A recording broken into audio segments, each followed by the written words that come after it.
Welcome to this channel. Today, we're diving deep into crystalline solids in material science.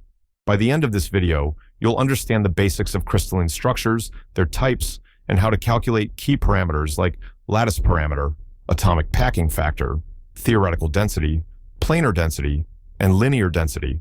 Let's get started. First, what are crystalline solids?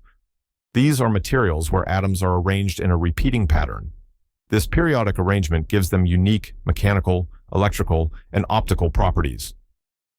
There are two main classifications: single crystals with a continuous unbroken structure, and polycrystalline materials, where many small crystals, called grains, form. Types of crystalline solids. There are 7 basic lattice structures that have been identified in purely crystalline solids. A lattice is a network of lines, with the atoms lying at points of intersection of these lines. The entire lattice of a material is referred to as a crystal structure. The basic unit that is repeated in 3D in the material is known as a unit cell. A single atom can be at the start of one unit cell, while also being the middle atom of another. Most common to metals are the close-packed or dense-packed systems. These are the FCC and HCP unit cells. They are referred to as close-dense packed due to the presence of the close-packed plane. In this plane, the atoms are arranged in the closest possible manner, with each atom in contact with 6 other neighbors in a specific close-packed plane.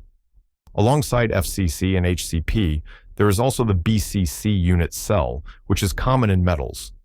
The BCC, however, is not a close-packed structure. It does not have a close-packed plane, but has an equivalent, which is referred to as the closest packed plane. The closest packed plane is the plane with the highest planar density, atoms per square millimeter. The lattice parameter is the edge length of a unit cell in a crystal lattice. For cubic structures, it's the distance between adjacent atoms. For example, the lattice parameter for an FCC unit cell can be determined using the sketch shown, whereby the atoms are drawn to represent full sizes rather than lattice points to show the geometry relations. A similar approach is used for BCC and HCP. The relation between the lattice parameter and the atomic radius is found, and thus can be calculated as all atomic radii are known. The atomic packing factor is the ratio of the volume of atoms to the total volume of the unit cell. The APF number can therefore never be greater than 1. That would mean you have calculated a larger volume of atoms than the volume of the unit cell, which is physically impossible.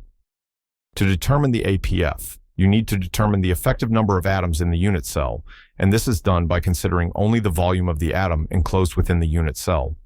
For FCC, the corner atoms are shared with 8 other unit cells, and thus only 1/8 of the atom is in a particular unit cell.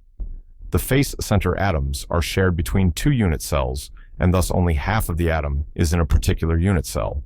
The effective number of atoms in the unit cell is calculated as shown, whereby the volume of the atoms would therefore be the volume of 4 spheres, the 4 being the effective number of atoms, with radius equal to the atomic radius of the atoms making up the unit cell.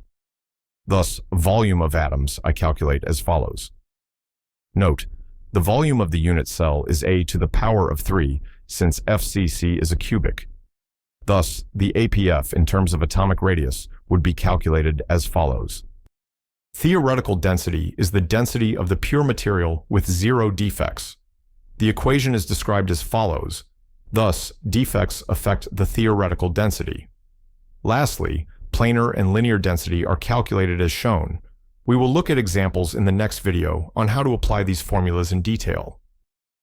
Let's recap. We covered the definition of crystalline solids, types of crystalline materials, how to calculate lattice parameters, APF, theoretical density, planar density, and linear density. In the next video, we are going to look at examples on how to apply these concepts that we have covered in this video. If you found this helpful, hit the like button, subscribe, and share your thoughts in the comments below. See you next time.